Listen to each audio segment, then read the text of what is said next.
दोस्तों, गणपत सिंह मांडोली के हत्यारे पकड़े गए। अमरण अनशन धरना समाप्त हो गया। पुलिस ने और प्रशासन ने और आम लोग ने राहत की सांस ली। लेकिन दोस्तों, अब ये विवाद और नया रूप ले रहा है, जिसमें मुख्य रूप से अब ये बात उठाई जा रही है कि पुलिस वालों को भी पता था, जब आम जन को पता था कि गणपत सिंह की हत्या किसने की है, मुख्य हत्यारे कौन है, हत्या क्यों की है, किस लिए की है, तो पुलिस जानते हुए भी मुख्य हत्यारों को नहीं पकड़ करके और उन लोगों को पकड़ करके टॉर्चर किया गया जो वास्तव में निर्दोष थे, जिनका हत्या से कोई लेना देना नहीं था। देवासी समाज के बहुत सारे युवाओं को पकड़ा, उनको टॉर्चर किया। यहां तक कि थूर से एक बारात आई थी, उस बारात के दौरान भी बहुत सारे लोगों को पकड़ के लेके गए। इसके अलावा अन्य जातियों के भी युवाओं को पकड़ करके और पुलिस में वहां बैठाया और वो बहुत परेशान रहे। लेकिन अच्छा हुआ कि उन्होंने किसी प्रकार का विरोध नहीं किया, क्योंकि कानून में उन्होंने सकारात्मक सहयोग दिया कि जांच हो रही है और यदि हम सही है तो हमें डरने की जरूरत नहीं है। परंतु दोस्तों, अब जाकर के रतन देवासी जो रानीवाड़ा के विधायक है, वो एसपी साहब को मिले हैं, वकीलों से भी सलाह लिए कि इस दौरान उन लोगों को टॉर्चर किया गया तो उसके लिए कानूनी रूप से क्या कार्रवाई की जा सकती है, और ऐसे पुलिस वाले जिन्होंने जानबूझ करके इन तथ्यों को डाइवर्ट करने की कोशिश की, उनके विरुद्ध भी कार्रवाई की उन्होंने मांग की है और मीडिया में भी उन्होंने बयान दिया है। साथ ही साथ जो अभी 5-7 दिन पहले धरने पर आए थे शिवगंज के पूर्व प्रधान दिलीप सिंह मांडाणी, उन्होंने अपना एक उद्बोधन दिया था। उस भाषण में उन्होंने बहुत गलत बातें बोली, विशेषकर रानीवाड़ा विधायक रतन देवासी को लेकर के।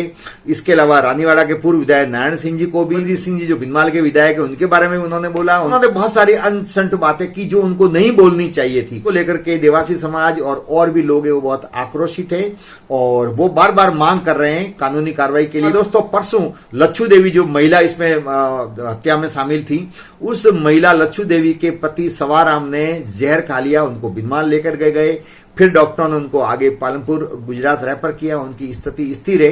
दोस्तों, हत्यारे पकड़े जा चुके हैं। जैसी उम्मीद थी, मांडोली और मांडोली गांव के आसपास के जो गांव है उनको सबको पता था शुरू से कि इस घटना में मुख्य आरोपी कौन है। गजेंद्र सिंह का परिवार वाले नाम भी ले रहे थे, उनका नाम भी आ रहा था, परिवार को भी इनको पता था, आम लोगों को भी पता था, यहां तक कि लोग तो कह रहे हैं पुलिस को भी पता था।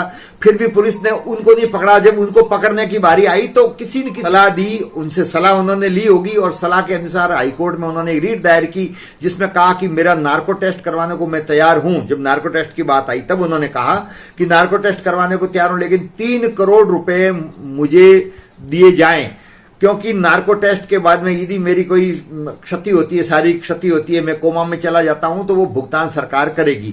इसको लेकर के पुलिस वाले बैकफुट पर आ गए। तो गजेंद्र सिंह से तो कोई पूछताछ ज्यादा हुई नहीं और आम लोगों को परेशान होना पड़ा।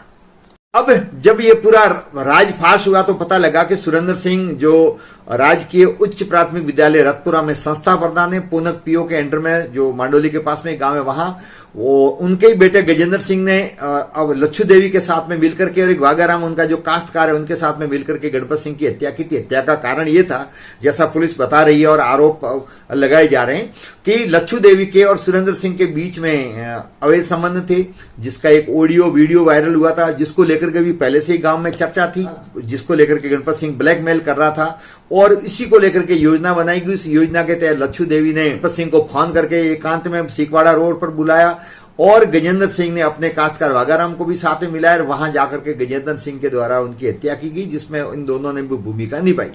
18 महीने तक जांच चली, जांच इधर उधर भटकती रही। उस दौरान गणपत सिंह का परिवार परेशान रहा। उनकी माताजी ने पहली बार धरना दिया, पहले राम सिंह थाने के सामने धरना दिया, उसके बाद में जालोर कलेक्ट्रेट के सामने धरना दिया, फिर नेताओं के आश्वासन से धरना उठ गया। दूसरी बार फिर आमरण अनशन पर बैठी, वहां पर भी नेता बीच में आए, उनका आश्वासन आया और फिर बाद में धरना समाप्त हो गया। लेकिन अब की बार 81 वर्षीय गणपत सिंह की माताजी हवा कंवर जी चट्टान की तरह अड़ी खड़ी रही कि किसी भी हालत में आमरण अनशन से उठूंगी नहीं जब तक मेरे बेटे के हत्यारों को पकड़ा नहीं जाएगा। फिर दबाव भी बढ़ता गया, बहुत सारे लोग यहां पर आए, रविंद्र सिंह भाटी भी यहां पर आए और भी पूर्व विधायक, वर्तमान नेता, सभी लोग वहां पर आए और सबका समर्थन मिला। पुलिस पर दबाव बढ़ रहा था, मुख्यमंत्री जी का भी दौरा प्रस्तावित था, उत्तर प्रदेश के मुख्यमंत्री जी भी यहां पर आकर के गए। तो सब बातों को लेकर के पुलिस ने फिर सख्ती की और फिर सख्ती के आगे मजबूर होकर के उनको कार्रवाई करनी पड़ी। इसमें दोस्तों एक पुलिस कांस्टेबल का बार बार नाम आ रहा है, वो बबरी देवी, जिनका बहुत अच्छा सहयोग रहा इस प्रकरण को खोलने में। वो सिविल ड्रेस में वहां पर रही, लच्छू देवी से संपर्क में रही, उसका विश्वास जीता और उससे बात उगलवाई। और जब पता लग गया, पूरा पता लग गया कि हाँ यही हत्यारे हैं, तब गजेंद्र सिंह को पकड़ा, उसके बाद में वाघाराम को पकड़ा, लच्छू देवी को भी पकड़ा। जो हत्या में प्रयुक्त किया गया था हथियार वो भी बरामद कर लिया गया और अब ये मामला कोर्ट में चलेगा, हालांकि वो रिमांड पर है। लेकिन दोस्तों जब हत्यारों का पता लग गया है, पुलिस अपना काम कर रही है, देर से ही सही लेकिन पुलिस ने अपना काम कर लिया है। जो भी कारण रहे और डिले पर वो बातें आई गई, तो बड़े मुर्दे उखाड़ने से कोई फायदा नहीं है, क्योंकि अब तक देवासी समाज ने बहुत धैर्य रखा है, अन्य समाज के लोगों ने भी धैर्य रखा है, तो ये धैर्य अब भी रहना चाहिए। क्षेत्र में शांति कायम रहनी चाहिए, कानून अपना काम करता है, संयम बरतना बुरी चीज नहीं है। धैर्य रखा तो सभी लोग शाबाशी दे रहे हैं। राजनीति अपनी जगह, राजनीति में वैचारिक मतभेद हो सकते हैं, लेकिन मनभेद नहीं होना चाहिए। अपने राजनीतिक स्वार्थ के लिए किसी का नाम लेना या अपने स्वार्थ के लिए पूरे घटनाक्रम को दूसरी दिशा में ले जाना, दूसरे समाज से जोड़ना, दूसरे लोगों से जोड़ना, ये सभी गलत है और गलत को गलत ही कहा जाएगा और सबने गलत कहा है। आपने पढ़ा होगा बहुत सी जगह कि संघर्ष ही जीवन है। ये जीवन संघर्ष होता है। जीवन के पथ पर बहुत सारे उतार चढ़ाव आते हैं, बहुत सारे अच्छे और बुरे दिन आते हैं। ये समय का फेर होता है। कभी अच्छा दिन आता है, सब दिन हो तो न एक समाना, राजा प्रजा सबने जाना, सब दिन हो तो न एक समाजा।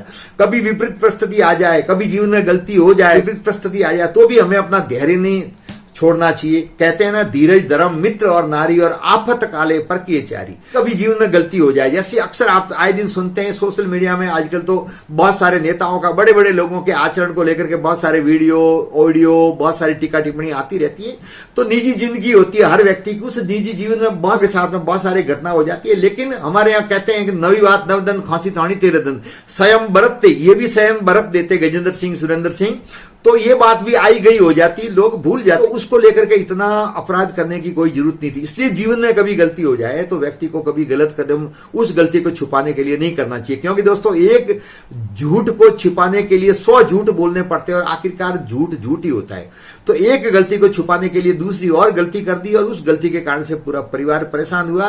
धैर्य रखना चाहिए और फिर कभी गलती हो जाए तो डट करके मुकाबला करो। उसका समाधान किसी की हत्या करके नहीं हो सकता, आत्महत्या करके नहीं हो सकता। ये जीवन एक बार मिला है, उसको खुशी से जियो, आनंद से जियो, उमंग से जियो, शांति के साथ में जियो और हमारी जो कानून व्यवस्था है उसका पालन करो। कानून के दायरे में जीवन जियोगे तो आपको कोई कुछ नहीं कहेगा, आपकी जिंदगी खुशहाल रहेगी, मस्त रहोगे और सब आपके साथ में खड़े रहेंगे। लेकिन आप गलत करोगे तो गलत का कोई साथ नहीं देगा। यहां पर भी यही हुआ। तो दोस्तों आप इस संबंध में क्या कहना चाहते हैं, कमेंट जरूर करें। वीडियो देखने के लिए आप सभी का बहुत बहुत धन्यवाद। जय हिंद।